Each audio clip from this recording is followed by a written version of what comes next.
முதலாம் நிருபம் 1 கொரிந்தியர் 15ஆம் அதிகாரம் 48ஆம் வசனம். 1 கொரிந்தியர் 15ஆம் அதிகாரம் 48ஆம் வசனம். மண்ணாளவன் எப்படிப்பட்டவனோ மண்ணாளவர்களுக்கு அப்படிப்பட்டவர்களே, வானத்துக்குரியவர்கள் எப்படிப்பட்டவரோ வானத்துக்குரியவர்களும் அப்படிப்பட்டவர்களே. வானத்துக்குரியவர் எப்படிப்பட்டவரோ வானத்துக்குரியவர்களும் அப்படிப்பட்டவர்களே. வானங்களும் வானாதி வானங்கள் கொள்ளாத தேவனாக கடந்த வாரத்தில் தியானிச்சு தொடர்ச்சியாக வரும் என்று சொன்னால்தான் அந்த செய்தியானது நம்முடைய செவிகளில் கேட்கப்பட்டு இதயத்தில் பதியப்பட்டு வாழ்க்கையிலே கிரியை செய்ய முடியும். ஏதோ ஒரு முறை வந்து ஏதோ ஒரு கதை போல கடந்து கேட்டுவிட்டு போவதாகத்தான் இருக்கும். கடந்த வாரம் அவரை சாலமன் என்ன சொல்லுகிறார்? ஆலயத்தை கட்டின பிற்பாடு வானங்களும் வானாதி வானங்கும் கொள்ளாதவர் என்கிற அளவுக்கு அவரை குறித்து மேன்மையாய் பேசினார். அவர் யாருக்கும் கடந்து வருவார் என்று பார்த்தும் நொறுங்கின பணிந்த ஆவிடத்தில் தேவன் வாசம் பண்ணுகிறவராக இருக்கிறார். இங்க பவுல் சொல்லுகிறார், தேவன் யாராய் இருக்கிறாராம்? வானத்துக்குரியவராய் இருக்கிறார். யாராய் இருக்கிறார்? இன்றைக்கு உலக அளவிலே நாம் ஒரு இந்திய தேசத்தில் இருக்கிறோம். யாராய் இருக்கிறோம்? இந்தியர்களாக இருக்கிறோம். சீன தேசத்தில் இருக்கிற யாராக இருப்பார்கள்? சீனர்களாக இருப்பார்கள். ஐரோப்பியர்கள் இருக்கிற யாராக இருப்பார்கள்? யூரோப்பியன்ஸ் அப்படி இருப்பார்கள். அமெரிக்கா இருக்கிறவர்கள் அமெரிக்கன்ஸ். அது போல இங்க நாம் பார்க்கிறோம், நம் தேவன் யார்? வானத்துக்குரியவர். நமக்கு ஒரு பெருமிதம், நான் இங்க இருக்கிறேன், இந்தியாவில் இருக்கிறேன், நான் ஒரு இந்தியன் என்கிற ஒரு பெருமை. அது போல ஒவ்வொரு நாட்டிலும் இருக்கிறவர் யாரா இருப்பார்கள்? அந்த தேசத்தை குறித்து ஒரு பெருமை அவர்களுக்குள்ள இருக்கும். குறிப்பாக பாத்தீங்கன்னா நம்முடைய தேசத்துக்கு என்ன பண்ணாங்க? வெளி தேசத்துக்கு போது ஒரு பெருமையை என்ன பண்ணாங்க? வெளிநாட்டுல என்ன பண்ணோம்?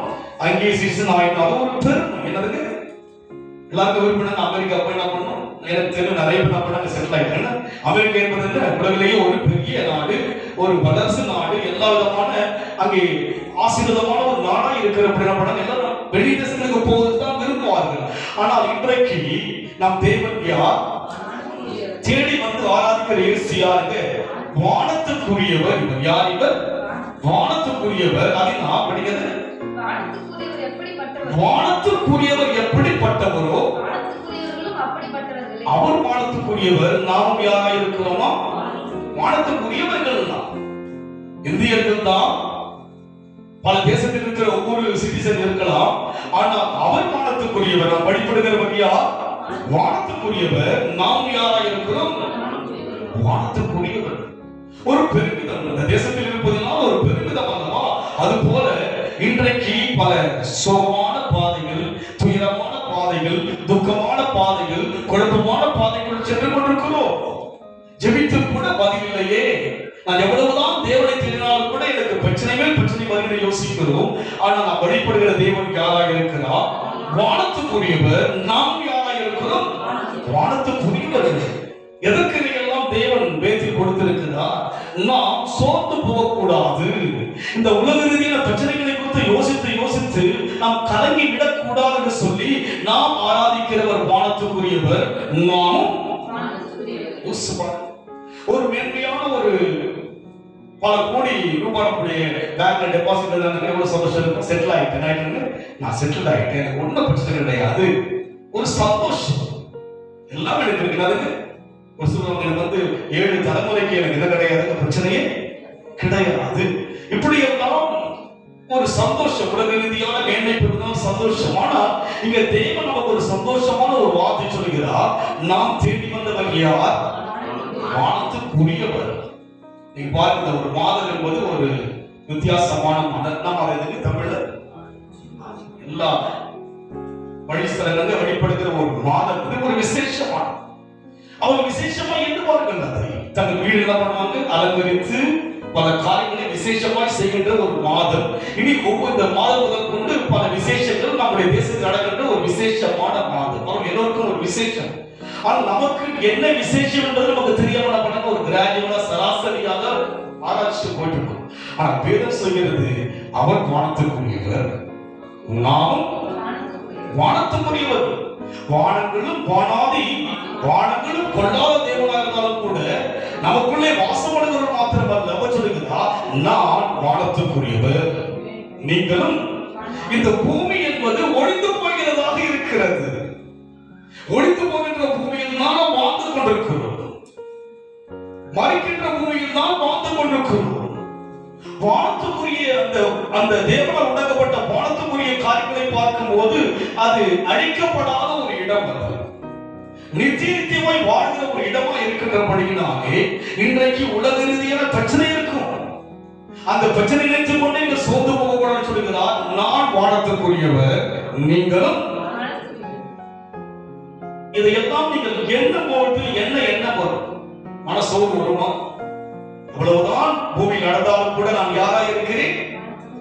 நான் வானத்துக்குரியவர். என்ன நடக்க முடியல? ஒரு மனுஷனுக்கு மரணம் தான் வரும். அதற்கு மிஞ்சி ஒன்று எந்த மனிதனுக்கு நடந்தால் வர முடிவு? மரணம் தான். அதற்கு மேல் ஒரு மேன்மை பார்ப்பது எந்த மனிதனாக இருந்தாலும் கூட அதற்கு மரணத்துக்கு முன்னால் ஒரு மேன்மை கிடையாது. ஆனால் நமக்கு ஒரு மேன்மை இருக்கிறது. நாம் வழிபடுகிறவர், நாம் ஆராதிக்கிறவர் வானத்துக்குரியவர், நீங்களும் நானும். ரொம்ப சுகமா தான் சொல்றீங்க. நிறைய பேருக்கு இந்த பாக்கியம் கிடைக்கிறது. ஆண்டவருடைய வசனங்களை தியானிக்கும் போது அவர் கொடுக்கின்ற வார்த்தைகளை பார்க்கும் போது நாம் எப்படியெல்லாம் யோசிக்கிறார் தேவன், எப்படி பேசுகிறார் தேவன். இம்மையை குறித்தே உலக ரீதியான பிரச்சனை குறித்து யோசித்துக் கொண்டு போய்கொண்டிருக்கிறோம். அது ஒரு குழப்பமான காலத்துல வந்து என்ன பண்ணாங்க? ஒரு குழப்பமான காலத்துக்குள் வந்து விட்டோம். இன்னும் தொடர்ச்சியாக இந்த நோயின் தாக்கம் அதிகரிக்கும் என்று சொல்லிக்கிட்டே கடப்பட்ட இனி வந்து பிரச்சனைக்குரிய ஒரு காலம். இந்த பிரச்சனைக்குரிய காலத்தில் சொல்லுகிறார், இல்ல நீங்க வானத்துக்குரியவங்க. யாருங்க? நீங்க உங்களை சிம்பிளா யோசிக்காதீங்க. இந்த பிரபஞ்சத்தின் லோகாதிபதிகளை போல யோசிக்காதீங்க. நீங்க ஒரு வித்தியாசமானவர்கள். நாம் ஒரு தேவனுடைய பிள்ளைகள் மாத்திரமல்ல, ஒரு வித்தியாசமானவர்கள் தான். வானத்துக்குரிய தேவ ஜனங்கள் தான். இதையெல்லாம் யோசிக்கும் போது நமக்குள் சோர்வு வருமா? உலகத்தில் உபத்திரம் உண்டு என்று தேவன் சொல்லிவிட்டார். அவர் உலகத்தை எய்து கொள்ள நமக்கும் இதெல்லாம் அவருக்கு சிம்பிள். நம்முடைய நோக்கம் இந்த உலகத்தினுடைய பிரச்சனைகளை குறித்து யோசித்துக் கொண்டு நம்முடைய காலங்களை வீணாக்க கூடாதுன்னு தேவன் விரும்புகிறார். ஏன்னா உலகத்துடைய மக்களுடைய காரியம் வேறு, நாம் தேவ ஜனங்கள் தான். அதற்காக தான் ஒழுங்குபடுத்தி சபையை கற்றுக் கொடுத்திருக்கிறார். வேதத்துக்கு கொடுத்தார். ஏதோ ஒரு மத ரீதியாக படிப்புகளை கொடுத்தாரா? இல்லை. அவர் வானத்துக்குரியவர். நாம் சாதாரணமான மக்களா இருந்தாலும் கூட நாம் யாரா இருக்கிறோம்? வானத்துக்குரிய மக்களா இருக்கிறோம். அதற்கு முன் வசனம் வாசிப்போம். முந்தின மனுஷன் பூமியில் இருந்துண்டான மண்ணானவன், இரண்டாம் மனுஷன் வானத்திலிருந்து வந்த கர்த்தர். முந்தின மனுஷன் பூமியிலிருந்து உண்டான மண்ணானவன். இந்த உலகத்தில் இருக்கிற எல்லா மக்களும் யாராக இருக்கிறார்கள்? மண்ணானவர்கள் தான். தாவீது சொல்கிறான், மண் என்று நினைவு கூறுகிறேன் என்று சொல்லி. உலகத்தில் இருக்கிற மண்ணாதி மனனா இருந்தாலும் அவன் யாருன்னா மண் தான். அதனால் அந்த மனிதனுக்காக எதற்கு நான் பயப்பட வேண்டும்? நான் யாரா இருக்கிறேன்? நான் வானத்துக்குரியவன் தான். புரிஞ்சுதுங்களா உங்களுக்கு? ஒரு மண்ணான மனிதனுக்கு, மறிக்க போகிற மனிதனுக்காக பயந்து அதை யோசித்து நம்முடைய நேரத்தை, நம் காலத்தை வினாக்கிக் கொண்டே இருக்கிறோமே. ஒரு மண்ணான அந்த அழகுக்காக, அந்த ஆடம்பரத்துக்காக நம்முடைய காலத்தை வினாக்கிக் கொண்டே இருக்கிறோமே. யார் தான் அவன்? முந்தின மனுஷன் யார் தான்? மண்ணானவன் தான். ஆனால் பிந்தின வந்தவர் யாரா இருக்கிறார்? வானத்திலிருந்து வந்த கர்த்தர். நீங்களும் நானும் வழிபடுகிறவர் பூமிக்குரியவர் அல்ல, அவர் வானத்துக்குரியவர். இந்த வழிபாடு, இந்த துதியை நீங்க யோசிச்சாலே உங்களுக்குள்ள பண்ண ஆட்டோமேட்டிக்கா சந்தோஷம் வரணுங்க. குரல் இருக்கலாம், பிரச்சனை இருக்கலாம், இவையெல்லாம் இருக்கும் என்றுதான் வேதம் சொல்றது. எல்லாம் இருக்கும். அதற்கு மேலாய் உங்களுக்கு ஒரு மேன்மை இருக்கிறது. முந்தின மனுஷன் யாரா இருக்கிறான்? மண்ணானவனா இருக்கிறான். கர்த்தர் யாரா இருக்கிறார்? வானத்திலிருந்து வந்த தேவனை ஆராதிக்கிறோம். இன்னைக்கு உலகத்தில் கோடிக்கணக்கான மக்கள் வழிபடுகிற விதமெல்லாம் மண்ணிலே உண்டாக்கப்பட்டது. மண்ணான மனுஷனால் மண்ணிலே உருவாக்கப்பட்டதுதான் வணங்கிக் கொண்டிருக்கிறார்கள். நாம் அப்படி அல்ல. இதையெல்லாம் யோசிக்கும் போதுதான் நமக்கு என்ன பண்ணுவோம்? ஒரு வளர்ச்சி வரும். இதை யோசிக்காதபடிக்கு மண்ணுக்குரிய இந்த பிரச்சனைகளை யோசிச்சுட்டு குடும்பம் அப்படி இருக்கு, பிள்ளை இப்படி இருக்குது, வாழ்க்கை இப்படி இருக்கு, இவ்வளவு போராட்டமா, எப்படிப்பட்ட ஒரு பிரச்சனை யோசித்து கொண்டே போகிறோம். வேதம் விளக்குகிற காரியங்களை பாருங்கள். சாலமோன் 7 நாடுகள் வைக்கப்பட்ட அந்த ஆலயத்தை குறித்து சொல்லுகிறார். வானாதி வானங்களும் கொல்லாத தேவனை அல்லவா வழிபடுகிறேன். அந்த வானாதி வானவர் வானத்துக்குரியதா இருக்கிறார். இந்த மண்ணானவனை யாராய் மாற்றுகிறார்? காத்துக்குரியவராய் மாற்றுகிறார்.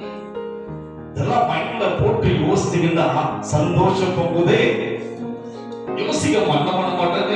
நான் சராசரி ஒரு மண்டபம் ஐயோ அது இல்லையே இது இல்லையே எப்படி இருக்கு அப்படின்னு என்ன பண்ணுங்க, வாழ்க்கையில அப்படியே ஒரு சோகமாகவே என்ன பண்றோம், ஒரு சோகத்திலேயே நம்முடைய வாழ்க்கை போகிறது.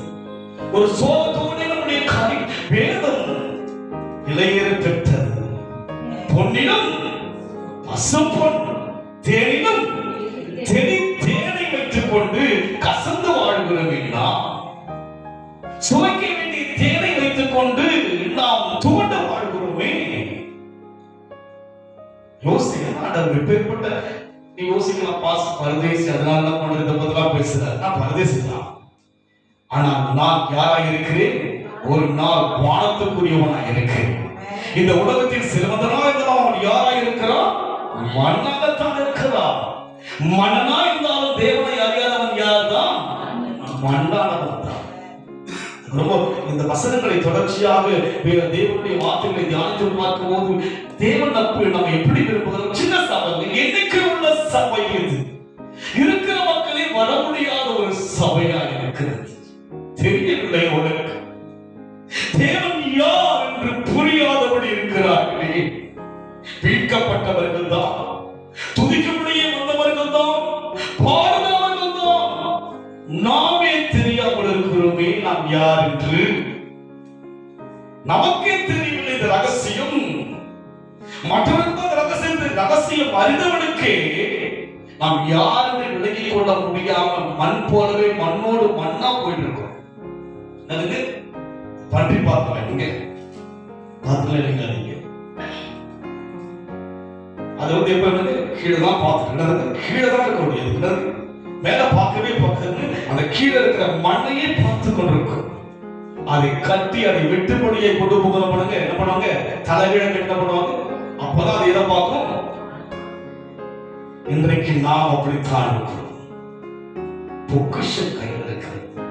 என்னை அழைத்தவர் யார்? வானத்துக்குரியவர். என்னை யாராய் மாற்றுகிறார்? வானத்துக்குரியவனாய் மாற்றுகிறார். நான் யாராய் இருந்தேன்? மண்ணாய் இருந்தேன். இதெல்லாம் மைண்ட்ல பண்ணிட்டா நம்முடைய மைண்டுக்கு போகவே மாறுச்சு. கர்த்தரை மீட்பரா இருக்கிறார், நான் தாட்சி அடைந்தது அது ஒரு வேதனை. உலகத்துல பார்க்க வேண்டு வாழ்க்கை புகுதி இருக்குங்க. இன்னைக்கு சிரிக்கலாம், நாளைக்கு கழ வருதுங்க. சந்தோஷமும் துக்கமும் மாறி மாறி மனுஷன் வந்துங்க. எப்பேற்பட்ட மனிதனுக்கும் கடந்த ஆண்டு மாநிலத்தை ஆண்ட முதல்வருக்கு போன வருஷம் சந்தோஷம், இந்த வருஷம் சங்கடம். இந்த ஆண்டு வாழ்கிறவருக்கு போன வருஷம் சங்கடம், இந்த வருஷம் மாறி மாறி வாழ்க்கை. ஆனால் நிலையான தேவன் இருக்கிறார். வானத்துக்குரிய மக்கள் என்பதை மறந்து போய் இன்றைக்கு பூமிக்குரிய போராட்டங்களை எண்ணிக்கொண்டே வீணாக்கி விடுகிறோமே. தேவனுடைய பார்வைக்கு வேதனையாக இருக்கிறது. ஆனா பாடணும், துதிக்கணும், எல்லாம் செய்யணும். என்ன பண்றது? நீ மருந்து ஆராதிக்கணும். வெளியில் போனவுடனே விரக்தி, வெளியில் போனவுடனே சோர்வு. நமக்கும் தேவனுக்கும் உள்ள உறவு என்ன என்பதை மறந்து விடுகிறோம். உங்களுக்கும் உங்கள் பிள்ளைகளுக்கும் என்ன உறவு? உங்களுக்கும் கணவனுக்கும் என்ன உறவு? உங்களுக்கும் மனைவிக்கும் என்ன உறவு? உங்களுக்கும் உங்களுடைய பெற்றோருக்கும் என்ன உறவு என்பது தெரிகிறது அல்லவா? அதுபோல யார் உறவை தெரிய வேண்டும்? தேவ உறவை தெரிய வேண்டும். தெரியாமல் அல்லவா வழிபடுகிறோம். உலகம் தான் சொல்கிறது எம்மதமும் சம்மதம் என்று சொல்லி நாம் அப்படிதான் இல்ல இல்ல, நான் வானத்துக்குரியவன், என் தேவன் வானத்துக்குரியவர் என்கிற ஒரு வெளிப்பாடு நமக்குள் வந்து விட்டார். இந்த பூமிக்குரிய பிரச்சனை உங்க மைண்ட்ல பண்ண சோர்ந்து போக மாட்டீங்க. பிரச்சனை வந்தாலும் பண்ணீங்க. தாவீது வாழ்க்கையில் பிரச்சனை வந்தது. கர்த்தருக்குள் தன்னை என்ன பண்ணாங்க? திடப்படுத்திட்டு போயிட்டாங்க. பிரச்சனை நீக்கலாம் பண்ணாங்க. ஆளுநா பண்ணாங்க, என்ன செய்தல பண்ணாங்க? ஓடி என்ன பண்ணாங்க? அது சேர்த்து என்ன பண்ணாங்க? எகிரி ஓடினாங்க. பிரச்சனை விட்டு வெளியே வரணும். எனக்கும் தேவனுக்கும் உள்ள உறவை நான் வளர்த்துக் கொள்ளும்படி வெளியே வர வேண்டும். நான் ஒரு சராசரி மனிதன் கிடையாது. நான் ஆராதிக்கிறவர் வானத்துக்குரியவர், நானும் யாராயிருக்கிறேன். அவர் தன்னை மாத்திரம் சொல்லவில்லையே, நம்மையும் சொல்லுகிறார். நாம் யாராயிருக்கிறோம், வானத்துக்குரியவராயிருக்கிறோம். எடுத்து நாம் வாசிப்போம். எபிரேயர் 4ஆம் அதிகாரம் 14 வாசிங்க. ஆதலால் நாம் இரக்கத்தில் பெறவும் ஏற்ற சமயத்தில் சகாயம் செய்யும் 4:14. வானங்களின் வழியாய் பரலோகத்திற்கு போன தேவகுமாரனாகிய இயேசு என்னும் வானத்துக்குரியவர் என்று சொன்னால் தெளிவாக சொல்லப்படுகிறது. வானங்கள் வழியாக பரலோகத்துக்கு சென்றவர் யார்? இவர். சும்மா சொல்றாங்க வானத்துக்குரியவர் சொல்லி வேறு யாரும் சொல்ல முடியாது. திட்ட தீர்மானமாக வந்தாங்க போனாங்க. இதுதான் கருதுகிறீங்க. ஆனா இங்கே பார்க்கிறோம், இவரை குறித்து மறுபடியும் வாசிப்போம். வானங்களின் வழியாய் பரலோகத்துக்கு போன தேவகுமாரன் இயேசு என்னும் மகா பிரதான ஆசாரியர் நமக்கு இருக்கிறபடியா நாம் பண்ணின அறிக்கையை உறுதியாய் பற்றிக் கொண்டிருக்க கடவோம். நாம் பண்ணின அறிக்கையில் நமக்கு வந்து வானத்துக்கு வழியா ஏறினவருக்கு அவர் வானத்துக்குரிய என்பதற்கு விளக்கம் இருக்கிறது. இங்கே ஏதோ நம்முடைய வேதம் என்பது விளங்கிக் கொள்ள முடியாததில்லை, விளங்கிக் கொள்ள முடியும். சிறு பிள்ளையை போல விளங்கிக் கொள்கிற அளவுக்கு விவரமாய் கொடுக்கப்பட்டிருக்கிறது. விளங்காது. வேதம் என்பது யார் படித்தாலும் விளங்கிக் கொள்ள முடியும். யார் ஒருவர் பிரியமாக இரவு பகல் தியானிக்கிறார்களோ விளங்கிக் கொள்ள முடியும். அவன் ஞானி இருக்க வேண்டிய அவசியம் அல்ல. இதை படிக்கிறவன் தேவனை விளங்கிக் கொள்ள முடியும். மற்ற புத்தகங்கள், மற்ற மத ரீதியான காரியம் எல்லாம் முழுமையை விளங்கிக் கொள்ள முடியாது. வாழ்கிற வாழ்க்கை வரைக்கும் விளங்கிக் கொள்ள முடியும். வாழ்க்கைக்கு மறுபிறப்பு என்பது விளங்கிக் கொள்ள முடியாது. அதனால சொல்றாங்க அடுத்த ஒரு பிறவி இருக்கு. உலகம் அடுத்த ஒரு இல்ல. மரிப்பதும் நியாய தீர்ப்பு அடைவதும் தான் நம்முடைய வாழ்க்கை. மறுபிறவி என்பது உலகத்தினுடைய ஞானங்கள், உலகத்தினுடைய மதங்கள் சொல்கிறது மறுபிறவி. நம்ம என்ன கிடையாது. நாம் யார்? அவர் எப்படி வானத்துக்கு ஏறி சென்றாரோ அதுபோல் நாமும் வானத்துக்குரியவர்கள், நாமும் செல்ல போகிறோம். அதுதான் பூமிக்குரிய இந்த கூடாரத்தில் வாழ்கிற நாம் கூடாரம் ஒரு டெம்பரரியா வாழ்ந்துட்டு இருக்கிறோம். ஒரு கூடாரம் ஸ்டாண்டர்ட் கிடையாது. வாழ்க்கை உறவுகள் எல்லாம் வந்து ஒரு கூடாரம் போல வாழ்ந்துட்டு போயிட்டு இருக்கணும். தேவ உறவு தான் நித்திய உறவு, எவர்லாஸ்டிங். அதுக்கு நித்தியமான உறவு அங்கதான். இது எம்மாத்திரம் இந்த உறவு. நான் யோசித்து பார்க்கவில்லை. 42 வயசுடைய மனைவி மரிப்பார் என்று யோசித்து பார்க்கிறேன். என்ன உறவு? நான் யோசித்து பார்த்தது கிடையாது. என் குடும்பத்தில் அப்படியான மதித்தது கிடையாது. என்ன உறவு இது? பிரிந்து போகிற உறவுக்காக நாம் என்ன செய்கிறோம்? எவ்வளவு காரியங்களை செய்து கொண்டு வருகிறோமே. என்னுடைய உதாரணம் சொல்லுகிறேன். ஆசீர்வாதமா இருக்க வேண்டும் யாவரும். இதுதான் உறவு. டெம்பரரி தானே. நான் மைண்ட்ல யோசிச்சு நம்ம லைஃப் எல்லாம் நல்லா இருக்கும் என்னோட பிளான் வச்சுட்டு அப்புறம் யோசிச்சேன். டெம்பரரி. 34 வருஷமா என்னோட கூட கர்த்தர் இருக்கிறார். 30 வருடம் கூட மனைவி என்னோட கூட இல்லையே. விலகாமல் இருக்கிறாரே, உறங்காமல் இருக்கிறாரே, பாதுகாப்பா இருக்கிறாரே, சுகத்தை கொடுத்து இருக்கிறாரே. இவர் வானத்துக்குரியவர். நம்மையும் வானத்துக்குரியவர் மாற்றுகிற வல்லமை பெற்ற தெய்வம் தான். இந்த உலகத்தில் எல்லோரும் யார் தான்? மண் தான். முந்தின மனுஷன் யார் தான்? மண் தான். பிந்தி வந்தவராகிய கர்த்தர் யார் தான்? வானத்துக்குரியவர். நாம் அவரை ஆராதிக்கின்றபடியினாலே, அவரை விசுவாசிக்கின்றபடியினாலே நாம் யாரை மாறுகிறோம்? வானத்துக்குரியவரை மாறுகிறபடியினாலே. இப்ப மறுபடியும் வாசிப்போம். வானங்களின் வழியாய் பரலோகத்திற்கு போன தேவகுமாரனாகிய இயேசு கிறிஸ்து என்னும் மகா பிரதான ஆசாரியர் நமக்கு இருக்கிறபடியினால் நாம் பண்ணின அறிக்கையை உறுதியாய் பற்றிக் கொண்டிருக்க கடவோம். நம்முடைய பலவீனங்களை குறித்து பரிதபிக்க கூடாத பிரதான ஆசாரியர் நமக்கு இராமல் எல்லா விதத்திலும் நம்மை போல சோதிக்கப்பட்டும் பாவம் இல்லாதவராய் இருக்கிற பிரதான நமக்கு பரிதபிக்கிறவர் அல்ல, நம்மை போல சோதிக்கப்பட்டவர். நம்மை போல சோதிக்கப்பட்டார். அவருக்கு பசி இருந்தது, உறக்கம் இருந்தது, அடியுடைய வேதனை இருந்தது, எல்லா உணர்ச்சியும் அவருக்கு இருந்தது. நமக்கு இருப்பது போல் அவருக்கு இருந்ததுங்க. இவன் தச்சனுடைய குமாரன் அல்லவா, மரியாதையின் மகன் அல்லவா, விசுவாசத்தின் தலைவன் கூட அவரை குறித்து ஏகமாய் பேசின காலங்கள் உண்டு.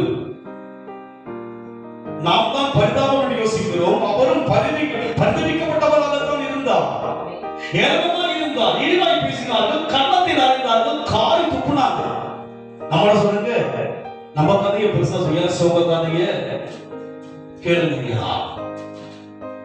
அவரும் எப்படி இருந்தா படிக்க, நம்முடைய பலவீனங்களை குறித்து பரிதபிக்க கூடாத பிரதான ஆசிரியர் நமக்கு இராமல் எல்லா விதத்திலும் நம்மை போல சோதிக்கப்பட்ட அவருக்கு பரிதாபம்னா என்ன, வேதனை என்ன, வெக்கனா யாருக்கு தெரியுங்க?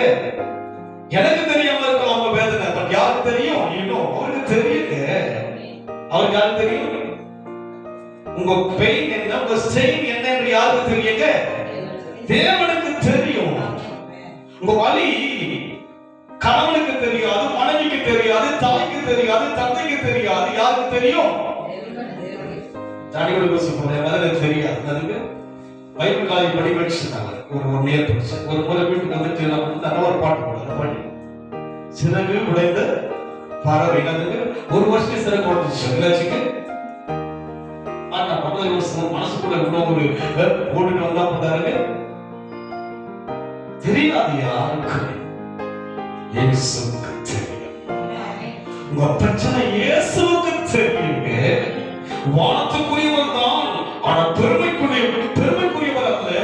அவர்கள் பிரச்சனையை தெரிந்திருக்கிற தேவனாக இருக்கிறார். அந்த சோதனை படியை சேர்த்தார். இந்த சந்திக்கிற சோதனையை மற்றவங்க சந்திக்க முடியாது, அதனால அவனுக்கு தெரியாது. அவர் சோதனையை சந்தித்தார். சோதனை உள்ள சிலவர் படிக்கும்போது எல்லா விதத்திலும் நம்மை போல சோதிக்கப்பட்டு பாவமில்லாதவராய் இருக்கிற பிரதான ஆசிரியரே நமக்கு இருக்கிறார். ஆதலால் நாம் இரக்கத்தை பெறவும் ஏற்ற சமயத்தில் சகாயம் செய்ய கிருபையை அடையவும் தைரியமாய் கிருபாசனத்தை கிட்ட போலாம். பிரச்சனை சொல்ல கிட்ட போகல, எது கிட்ட நிக்கிறோம்? நம்ம கிருபாசனத்துக்கிட்ட கிட்ட போகலாம். நம்ம நெருங்கி போவதற்கு அதிகாரம் இருக்கிறது நமக்கு. ஏன்னா அவர் யாரவர் சோதிக்கப்பட்டவர், மெய்யாக பாடலை ஏற்றுக்கொண்டவர், வானத்திற்குரியவர் தான், ஆனால் பெருமைக்குரியவர் அல்ல. உலகம் பெருமையானது. உலக சோதனை வரும்போது விலகி போவார்கள். அவர் கிட்ட வாங்க. அண்ணா ஆலயத்து கிட்ட போனா இதயத்தை ஊற்றினா சாமுவேலை தேவன் கொடுத்தார். உங்க பிரச்சனையா ஏன் எட்டு இருக்கிறீங்க? சோதனை கண்டவர் அவர், சோதனையுள்ளாய் சென்றவர் அவர். வேற யாருன்னு தெரியாதுங்க. குடிகள் ஜெபிக்கிற சொல்வார், அந்த பெயின் எனக்கு தெரியாது, உங்க வலி எனக்கு தெரியாது. மகா பிரதான ஆசாரியாக இயேசுவுக்கு எல்லாம் பெயின் தெரியும். புரிஞ்சுக்கங்க, தேவன் யாருன்னு தெரிந்து கொள்ளாமல் அல்லவா வழிபட்டுக் கொண்டிருக்கிறோம் இன்றைக்கு. அவர் வானத்துக்குரியவர், நாம் வானத்துக்குரியவர்கள். ஆனாலும் பூமியில் என்ன வந்தது? நம்மை போல அவர் செய்துவிட்டால் சோதனைகளாகத்தான் சென்றார். வேதனை தெரியும், வெட்கம் தெரியும், துக்கம் தெரியும். ஜெயிச்சுதானே சென்றார். அங்கே என்ன செய்தார்? அவர் எல்லாவற்றையும் ஜெயித்தாரே, வானத்துக்குரியவரை மாறினாரே. அப்படி ஆனால் நாம் ஜெயிக்கணும். அந்த பிரச்சனையை விட்டுவிடக் கூடாது. என்ன சொன்னா, நமக்கு கிட்ட போய் பேசுவதற்கு அதிகாரம் கொடுத்திருக்கிறாரு. பிரதான ஆசாரியர் அவரு அதிகாரம் கொடுக்கப்பட்டிருக்கிறது அல்லவா? அது போல் இன்றைக்கு நீங்க எதற்காக வெளியே தூரமா இருக்கிறீங்க? ஏன் சோர்ந்து இருக்கிறீங்க? பெயின உடனுக்குள்ள சொல்லுங்க. அவன் கழுவுகளால் சுகந்தான், தொட்ட மாத்திர சுகம், கைப்பட்ட மாத்திர சுகம். தேவன் நேசானவரா? அவரால் செய்யக்கூடாத அதிசயமான காரியம் ஒன்று உண்டோ? சகலத்தையும் செய்யவர் வல்லவர். என் மீட்பர் உயிரோடு இருக்கிறார். மனுஷனால் கூடாது, தேவனால் எல்லாம் கூடும். நான் காணாமல் விசுவாசிக்கிறேன். அவரால் என் பிரச்சனையை மாற்றக்கூடும். நான் ஜெயிப்பேன். நான் வானத்துக்குரியவன் தான், நான் பூமிக்குரிய மண்ணானவன் அல்ல. கிருபாசனத்துக்கு நெருங்கி போக முடியாத கிருபையை பெற்றிருக்கிறபடினாலே சோதிக்கப்படுகிற நீங்க நம்பாதீங்க. அவர் சோதிக்கப்பட்ட அவர்கிட்ட சொல்லுங்க. பாருங்க, சொல்லிக்கிட்டே இருக்கலாம், பேசிக்கிட்டே இருக்கலாம். அவர்கிட்ட நாள் கிழமை கிடையாது, இரவு பகல் கிடையாது, உறங்காதவர் தூங்காதவர், இழப்பு கிடையாது, டயர் கிடையாது, கிடையாதவருக்கு கிடையாது. எவ்வளவு வேத விளக்கி அவர் எப்படி சொல்லியிருக்கிறது? விலகிட்டு விளங்காமல் இருக்கிறோமோ தெரியல. எவ்வளவு விளக்கங்கள் சொல்லப்பட்டிருக்கிறது. நாம் யார் தெரிந்து கொண்டோம்? வானத்துக்குரியவர். நாம் ஆராதிக்கிறவர் யாரை தெரிந்து கொண்டோம்? வானத்துக்குரியவர். தைரியமாக இருக்கும். தொடர்ந்து வாசிப்போம்.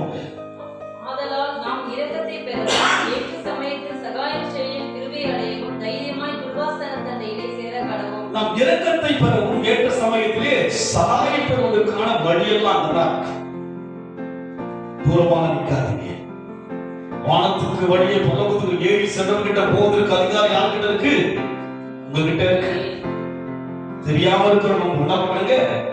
தெரியாம இருக்கிறவங்க பகிர்ந்து கொள்ளுங்க. உடனுக்குடன் பகிர்ந்து கொள்ளுங்க. பிரச்சனை இமிடியேட்டா கத்தகிட்ட பேசுங்க. ஏன்னு சொன்னா அவர் வானத்துக்குரியவர், நானும் வானத்துக்குரியவர். நான் பூமிக்குரியவர்கள் தான் இருந்தேன். நான் இயேசுவை வானவரை ஏற்றுக்கொண்டபடினா நான் யாரை மாறினேன்? நான் வானத்துக்குரியவன். அனைவரும் ஏற்றுக்கொள்ளவில்லை, அவர்கள் பூமிக்குரியவர்கள். ஆனால் நான் வானத்துக்குரியவன். அவரை என் சொந்த ரட்சகரால், என் சொந்த தெய்வமாய் நான் ஏற்றுக்கொண்டேன். அவருடைய கட்டளையாகி ஞானஸ்நானத்தை எடுத்தவன் நான். ரத்தத்தினால் கழுவப்பட்டவன் நான். வாரம்போதும் அவர் வெளிப்படுவதற்காக வருகிறவன் நான். ஒவ்வொரு நாளும் அவரை தியானிக்கின்றவன் நான், ஜெபிக்கின்றவன் நான், பேசுகின்றவன் நான், பழகுகின்றவன் நான். அதனால் அவர் வானத்துக்குரியவர், நானும் தெரியாம உப்பு சப்பு இல்லாம வாழ்ந்துட்டு இருந்தோம். என்ன பண்ணது? இல்லை. உங்களை கொண்டு தேவன் அற்புதம் செய்ய அழைத்திருக்கிறார். நேற்று ஒரு சிஸ்டருக்கு அமெரிக்காவில் பண்ற பாஸ்டன் கலிபோர்னியா போறோம், ப்ரேயர் பண்ணுங்க. அவங்க கலிபோர்னியா போறது என்ன பண்ணணும்? யோசித்து பார்த்து கர்த்தர் நம்ம எப்படி நடத்துகிறா? அவங்க போறதுக்கு நம்மை பாதுகாப்பை கர்த்தர் கொடுத்திருக்கிறார். நீங்க பாதுகாப்பா ஜெபிங்க. அங்க வந்து ஜாஸ்தி இந்த நோய் இருக்கு. அந்த பாதுகாப்பு யார்? நம் தேவன் யார்? வானத்துக்குரியவர். நாம் யார்?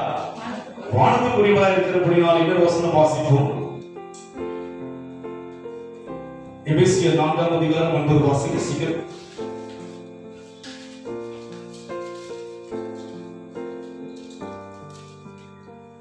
ஏறினார் என்பதினாலே அவர் அதற்கு முன்னே பூமியின் தாழ்விடங்களில் இறங்கினார் என்று விளங்குகிறது அல்லவா? ஏறினார் என்பதற்கு முன்பாக சில பூமியில் பாருங்கள், அவர் பரலோகத்துக்கு ஏறுவதற்குள்ளாக இறங்கினார். பூமியின் தாழ்விடங்களை இறங்கினார். தாழ்வில் இருக்கிற எண்ணெய் உயர்த்துவதற்காக தேவன் தாழ்வில் இறங்கினார். மறுபடியும் வாசிக்கிறது. ஏறினார் என்பதினாலே அவர் அதற்கு முன்னே பூமியின் தாழ்விடங்களில் இறங்கினார் என்று விளங்குகிறது அல்லவா? இறங்கினவரே எல்லாவற்றையும் நிரப்பத்தக்கதாக எல்லா வானங்களுக்கும் மேலாக உன்னதத்தில் ஏறினவருமாய் இருக்கிறார். ஹல்லேலூயா. எதுக்கு ஹல்லேலூயா சொன்னீங்க? நீங்க சொன்னீங்க, நான் சொன்னீங்க. எனக்காக இறங்கினார். தாழ்ந்த எனக்காக இறங்கினார். பாதத்தின் வல்லமைக்கு தப்புவிக்கும்படியாக எவ்வளவு அன்பு பாருங்க. அந்த அன்பை யோசித்து பாருங்க. வார்த்தையா படிச்சுட்டீங்களா? என்ன பண்ணுங்க? ஏறினாரு, இறங்கினாரு. அப்புறம் என்ன பண்ணாருங்க? வானத்துல ஏறினாரு. வார்த்தை, அந்த வார்த்தை மாம்சமாகி கிருபையினாலும் சத்தியத்தால் நிறைந்தவராக நமக்குள்ள வாசம் பண்ணுகிறவரை அல்லவா குறித்து பேசுகிறோம். ஏதோ ஒரு வெளியூரானவர், தூரமாவர் இல்லை, நெருக்கமானவர். எனக்காக இறங்கினார். எனக்காக வானங்களுக்கு மேலா ஏறி அவர் வானவராய் மாறினார். இறங்கின என்னையும் கூட எப்படி மாற்ற போகிறார்? இதை விட என்ன சொல்லுங்க பார்க்கலாம்? இதை விட என்ன வேண்டும்? இதெல்லாம் யோசிச்சீங்கன்னா இந்த உலக ரீதியான பிரச்சனைலாம் அவங்களுக்கு ஒன்றும் கிடையாது. உலகம் வந்து இன்னைக்கு வந்து பிரச்சனையில போது நம்ம என்ன பண்ண இல்ல. நம்முடைய அழைப்பு வேறு, நம்முடைய தெரிந்து கொள்ளுதல் வேறு, நம்முடைய ஐக்கியம் வேறு, நம்முடைய உறவு வேறு. இது புரியாம நாம செய்கிறோம். இன்னைக்கு தடுமாறி கொண்டிருக்கிறோம். இதெல்லாம் யோசிச்சுட்டே வந்தீங்கன்னா உங்களுக்குள்ள பலவீனமா இருக்காது, மன அழுத்தமா இருக்காது, டென்ஷனா இருக்காதுங்க, எதுவுமே இருக்காது நமக்குள்ளாக. இதையெல்லாம் எண்ணுவது கிடையாது, இதையெல்லாம் யோசிப்பது கிடையாது, இதையெல்லாம் சிந்திப்பது கிடையாது.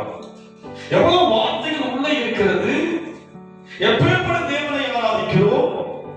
நான் முதல்ல அந்த படிச்ச அந்த அதிகாரம் வசனம் பாத்தீங்கன்னா 10th நம்ம பேசுவோம். என்ன பண்ணுவாங்க? இதெல்லாம் பேசுவாங்க இல்ல. இன்றைக்கு தேவன் பேசுகிறா. நீங்க வந்து பூமியில வந்து இந்த கொரோனா பார்த்து, அதை பார்த்து, குடும்பத்துடைய பிரச்சனையை பார்த்து பயந்துகிட்டே காலத்தை விடுறீங்க. இல்ல, நான் வானத்துக்குரியவர், நீயும் வானத்துக்குரியவன், பூமியினுடைய பாதுகாப்பு. அதுக்கு கேட்க நமக்கு அங்க இருக்கு நமக்கு. எங்க இருக்கு? அங்க இருக்கு. உன்னை பாதுகாப்பதற்கு அங்கே தேவன் இருக்கிறார். உன்னுடைய குடும்பத்தை பாதுகாப்பதற்குரிய தேவன் எல்லாம் இறங்கி வருகிறவர். இது வரைக்கும் இறங்கி வருவாங்க, பூமியுடைய கீழே வரைக்கும் தாழ இறங்கி வருகிற தேவன் அவர். யோனாவுடைய மீன் வயிற்று கொடுக்கிற யோனாவுடைய விண்ணப்பத்தை கேட்டவர் அவர். தெரியுங்களா? பாதத்தில் படுகை போட்டாலும் அங்கே இருக்கிறீர், கடலில் ஆழத்தில் போனாலும் இமிடியேட்டா பதில் கிடைக்கும். உங்களுக்கு தீவிரமான பதில் கிடைக்கும். நாம் யார் என்பதை விலகிக் கொள்ளாமல் இருக்கும் வரைக்கும் நமக்கு ஒன்றும் தெரியாது. விலகிக் கொண்டால்தான் தெரியும், பதில் கிடைக்கும். பல ஆண்டுகள் அண்ணா ஆலயத்துக்கு வருகிறார், விலகிக் கொள்ளாம வந்தாங்க. என்ன பண்ணாங்க? விலகிக் கொள்ளல, தெய்வத்தை விலகிக் கொள்ளாம என்ன பண்ணாங்க? ஒவ்வொரு வருஷமும் என்ன பண்ணாங்க? படிச்சுட்டு போவாங்க. ஒரு முறை செய்து விட்டால் தன் கணவனை மாத்த நீங்க போங்க, நான் ஏதோ என்ன பண்றேன் பின்னாடி மறுபடியும் சொல்லி அப்படி செய்து விட்டால் நம்ம ஆலயத்துக்கு வர வேண்டும். அதுக்கு அந்த பண்டிகை நாட்களுக்கு வரவில்லாம என்ன பண்ணாங்க? அதுக்கப்புறம் அவங்க என்ன பண்ணாங்க? தனியா ஒரு என்ன பண்ணாங்க? ஒரு கனெக்ஷன். அதுக்கு தனியா அவர்கிட்ட பேச ஆரம்பிக்கிறாங்க. எதுக்கு? குழுவா வந்து நம்ம கூட்டத்தில் என்ன பண்றாங்க? கும்பல்ல இல்ல, ஒரு போஸ்னால என்ன பண்ணாரு? அவர்கிட்ட பழகணும். நீங்க எப்படி பழகணும்? நீங்க அவர்கிட்ட என்ன பண்ணாங்க? போஸ்னாலான ஒரு பழக்கம். அதுக்கு அப்படிதான் பழகிட்டு வருங்க. ஆண்டவரே எல்லா வார்த்தையும் அவர்கிட்ட ஷேர் பண்ணுங்க. யார்கிட்ட ஷேர் பண்ண முடியாதெல்லாம் அவர்கிட்ட ஷேர் பண்ண முடியும். உங்கள்கிட்ட ஷேர் பண்ணா இந்த வயசு சிரிப்பி என்ன பண்ணி சொல்றா? அவரிடத்தில் எல்லாம் சொல்லலாம். கணவனிடத்தில் சொல்லி சொல்லி சொல்லி சலித்து விட்ட அண்ணா கடைசியாக உள்ளத்தை தேவ சமூகத்தில் ஊற்றினார். 12 வருடம் அந்த ஸ்ரீ பல மருத்துவத்தில் கடந்து போய் கூட சற்றாகிலும் சுகம் அடையவில்லை. யோசித்து பார்த்தால் அவ்வளவுதான் முடிஞ்சு போச்சு. ஆனால் அந்த ஊர் வழியா இயேசு வருகிறார். ஜனங்கள் எல்லாம் சூழ்ந்திருக்கிறது. அவரை பார்க்க யோசிக்கிறார், முடியவில்லை. வஸ்திரத்தினுடைய தொட்ட சுகம். அவர்கள் தான் நமக்கு வேண்டிய பிரச்சனைக்கு தீர்வு. வேற எங்கேயும் கிடையாது. ஏன்னா நமக்கு அந்த ஒரு வழியை என்ன பண்ணுங்க? அந்த வாசலுடைய போவதற்கான கிருபாசனத்துக்கு போவதற்கான ஒரு கிருபை கொடுத்திருக்கிறார். அவசியம் வசதி எவரையும் கடைசி வசதி 4 மேலும் நாம் அனைவரும் தேவனுடைய குமாரனை பற்றும் விசுவாசத்திலும் அறிவிலும் ஒருமைப்பட்டவர்களாகி கிறிஸ்துவினுடைய நிறைவான வளர்ச்சி அளவுக்கு தக்க பூரண புருஷராகும் வரை. பாருங்க, வளரணும். நம்ம என்ன பண்ணுங்க? ரொம்ப அருமையான ஒரு வார்த்தை இது. மறுபடியும் நிதானமா படிக்கிறது. மேலும் நாம் அனைவரும் தேவனுடைய குமாரனை பற்றும் விசுவாசத்திலும் அறிவிலும். தேவனுடைய குமாரன் யாருக்கு? வானத்துக்குரியவர். யார் அவர்? புத்தரோடும் இயேசு புத்தரோடும் காந்தியோடும் ஒப்பிட்டு பார்க்கிறவர். யார் அவர்? காந்தி பூமிக்குரியவர், புத்தரும் யாருக்கு? வானத்துக்குரியவர். இதை நாம் அறிந்திருக்கிற மருந்தனாக செய்ய வேண்டும். மேலும் நாம் அனைவரும் தேவனுடைய குமாரனை பற்றும் விசுவாசத்திலும் அறிவிலும் ஒருமைப்பட்டவர்களாகி கிறிஸ்துவினுடைய நிறைவான வளர்ச்சியை அளவுக்கு தக்க பூரண வளரணும். நம்ம என்ன பண்ணணுமோ அளவுக்கு தக்கதா நம்ம அளவுக்கு மீறிய போய் என்ன பண்ணக்கூடாதுங்க? என் அளவு எவ்வளவோ அளவுக்கு தக்கதாக வளரும்படியாக தான் தேவன் நம்மை அழைத்திருக்கிறார். வளர்ந்திருக்கிறோமா? வளர்ந்திருக்கீங்க நீங்க? சொல்லுங்க. வளரணும். கிறிஸ்துவ உலகம் தெரியாம இருக்கு. அவர் தான் வானத்துக்குரியவர். அவர் தான் வானத்திற்கு வந்த கர்த்தர். வளர்வதற்காக தேவன் நமக்கு சபையை கொடுத்திருக்கிறாங்க. வளர்ச்சி இருக்கிறதா? இந்த வளர்ச்சியெல்லாம் வந்துவிட்டால் நம்மை கர்த்தர் ஆசீர்வதிக்கவே. பூமிக்குரிய காரியம்லாம் தேவனுக்கு சிம்பிள். முடிஞ்சுச்சுங்க. பரிசுத்தவான்கள் சீர்கொள்ளும் பொருட்டு சுவிசேஷ ஊழியத்தின் வேலைக்காகவும் கிறிஸ்துவின் சரீரமாகிய சபையானது பக்தி விருத்தி அடைவதற்காகவும். சபையானது பக்தி விருத்தி அடைகிறது. சபை என்பது என்ன? பக்தி விருத்தி அடையணும். எங்க பக்தி வருது நமக்கு? சொல்லுங்க பார்க்கலாம். விருத்தி இல்லையே பக்தியில. எப்போ என் ஆத்துமாவை கர்த்தரை ஸ்தோத்திரி, அந்த பக்தி தான் இருக்கு நமக்கு. விருத்தி இல்லை சபையிலே. என்ன விருத்தி? நான் யார்? அவர் வானத்துக்குரியவர். நான் யார்? அந்த ஒரு விருத்தி நமக்குள் இல்லையே. அந்த வளர்ச்சி இல்லையே. உலகத்தின் சோகம், துக்கம், துயரம், பிரச்சனை, போராட்டம், வேதனை, தேவைகள் இதுவெல்லாம் பயணத்தில் ஓடிக்கொண்டே இருக்கிறது. வளர்ச்சி இல்லை சபையிலே, ஒரு பூரணம் இல்லை சபையிலே, தேவனை அறிகிற அறிவு இல்லை சபையிலே. அவர் வானத்துக்குரியவர், நாமும் வானத்துக்குரியவர்கள். அதனால் அவர் எப்படி நமக்காக எவ்வளவுக்கு எவ்வளவு தாழ வந்து உயர்த்தப்பட்டாரோ அதுபோல் நாம் தாழக்கு நாம் என்ன செய்ய போகிறோம்? உயர்த்தப்பட போகிறோம். அதுதான் கிறிஸ்தவம். தேவைக்காய் வந்து ஜெபிப்பதல்ல கிறிஸ்தவம். உலகமே அதை கொடுக்கிறதுங்க. உலகத்தில் மற்ற காரியங்களை வழிபடுகிற ஜனங்கள் குறைவா இருக்கிறாங்க, எல்லாம் நிறைவா இருக்கிறாங்க, மகிழ்ச்சியா இருக்கிறாங்க, சந்தோஷமா இருக்கிறாங்க, நிம்மதியா இருக்கிறாங்க. இதற்காக கிறிஸ்தவம் அழைக்கப்படவில்லை. நம்மை கர்த்தர் வானத்துக்குரிய மக்களாக அழைத்திருக்கிறார். அதனால பூமிக்குரிய எந்த ஒரு வார்த்தையும் ஒரு பெருசா போட்டுக்காதீங்க. நெருங்கி போவதற்கு எனக்கு கிருபாசனகிட்ட அதிகாரம் இருக்கு. ஏன்னா அவருக்கு என்ன தெரியுங்க? சோதனை என்னன்னு தெரியும் அவருக்கு, பலவீனம் என்னன்னு தெரியும் அவருக்கு, வேதனை என்ன தெரியும் அவருக்கு, வெட்கனா என்ன தெரியும். அந்த வழியில வந்துட்டார். அதனால அவர்கிட்ட போய் ஷேர் பண்ணிக்கங்க, அவர்கிட்ட போய் சொல்லுங்க. எதற்கு மனதிலே வைத்துக் கொண்டு நம்முடைய நாட்களை வீணாக்கி கொண்டிருக்க வேண்டும்? அவர்கிட்ட சொல்லுங்க. கர்த்தர் அற்புதங்களை செய்வார். உடனுக்குடன் அற்புதங்கள், உடனுக்குடன். 38 வருஷம் யாருக்கிட்ட போல தொட்ட உடனே எடுத்து நடந்து முடிஞ்சு போச்சு. உடனே நாளை என்பதே கிடையாது, கிடையாதுங்க. சபை பாதர் சொல்லுகிறா, நாளைக்கு வீட்டில் இல்ல, இன்றைக்கு ஆண்டவர் செய்வதெல்லாம். அப்ப இன்றைக்கு அற்புதம் நடக்குமா? நடக்கும். துக்கம் நடக்கும். நான் யாருக்கு விசுவாசம் நடக்கும்? நான் வானத்துக்குரியவர் என்று விசுவாசித்தால் நடக்கும். அவன் சொல்லுங்க. கர்த்தர் நடத்த வல்லவர். கடைசியாக சங்கீத புத்தகம் 128 சங்கீதம்.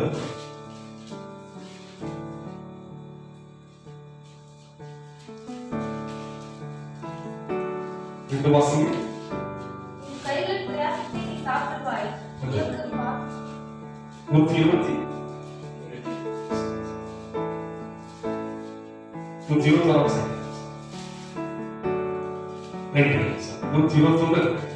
வானத்தையும் பூமியும் உண்டாக்கின கர்த்தருக்கு ஒத்தாசை வரும். உங்களுக்கு வந்து வானத்தை உண்டாக்குற ஒத்தாசை வரும். அதுக்கு ஒத்தாசை வரும். உன் காலை தள்ளாட விட்டால் உன்னை காக்கிற உறங்கார். இதோ இஸ்ரவேலை காக்கிறவர் உறங்குகிறதும் இல்லை, தூங்குகிறதும் இல்லை. கர்த்தர் உன்னை காக்கிறவர். கர்த்தர் உனது வலது பக்கத்திலே உனக்கு நிழலாய் இருக்கிறார். பகலிலே வெயிலாகிலும் இரவிலே நிலவாகிலும் உன்னை சேதப்படுத்துவதில்லை. கர்த்தர் உன்னை எல்லா தீமைக்கும் விலக்கி காப்பார். அவர் உன்னை ஆத்துமாவை காப்பார். கர்த்தர் உன் போக்கையும் உன் வரத்தையும் திரும்பற்கொண்டு என்றைக்கும் காப்பார். எவ்வளவு சந்தோஷமா இருக்குது இந்த வசனம். எவ்வளவு இன்பமா இருக்கு பார்த்தீங்களா?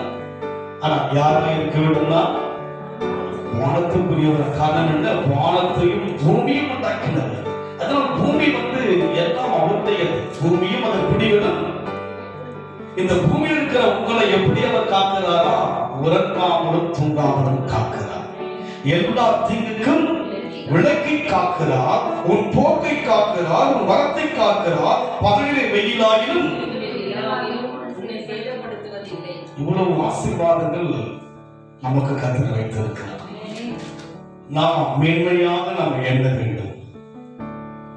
ஒரு சராசரி மனுஷனா எண்ணாதீங்க. நாம் யாராக எண்ண வேண்டும்? வானத்துக்குரியவளா எண்ண ஆரம்பிங்க. இந்த மைண்ட்ல வந்து இந்த எண்ணங்கள் எல்லாம் வரும்போது இந்த பூமியில என்ன நடத்துறோமோ கர்த்தர் நடத்துவோம். என்ன தீங்கு வந்தாலும் சரி, என்ன செய்கிறார் கர்த்தர்? கர்த்தர் உன்னை எல்லாம் உன்னை காக்கிறவர். கர்த்தர் உனது பக்கத்தில் நிழலாய் இருக்கிறார். பகலிலே வெயிலாகிலும் இரவிலே நிலவாகிலும் சேதப்படுத்துவதில்லை. கர்த்தர் உன்னை எல்லா தீங்குக்கும் விலக்கி பாருங்க, பகலிலே வெயிலாகிலும் இரவிலே நிலவாகிலும் 40 வருஷம் எந்த சத்தமும் கிடையாது. யாருக்கு? இஸ்ரவேல் ஜனங்களுக்கு. வனாந்தரம் வராங்க. பகலிலே மேக ஸ்தம்பத்தில் நடத்தினார், இரவிலே அவளுக்கு கோல்டு கிடையாது, ஒன்னும் கிடையாது. எத்தனை வருஷம்? உண்மைதானே இது? எல்லா தீங்குக்கும் விலக்கி காத்தாரா இல்லை? அவளை காத்தார் அல்லவா? நிழலாய் வந்தார் அல்லவா அவரோடு கூட? உண்மைதானே? அதே தேவன் தான் நாம் ஆராதிக்கிறோம். அவர்தான் இவர்தான் அவர். ஹல்லேலூயா. அவர்தான் அங்க இருந்தவர் தான் இங்க இருக்கிறார். அவர் இருக்கிறவராகவே இருக்கிறபடியினாலே நம்முடைய இதயத்துக்குள் எதை எண்ண வேண்டும்? வானத்துக்குரியவளாய் எண்ண வேண்டும். காரணம் என்ன? நம் தேவன் வானத்துக்குரியவர். பூமியில் உண்டானவன் எவனோ அவன் பூமிக்குரியவன், அவன் மண்ணானவன். நாம் யாரை மாறிட்டாங்க?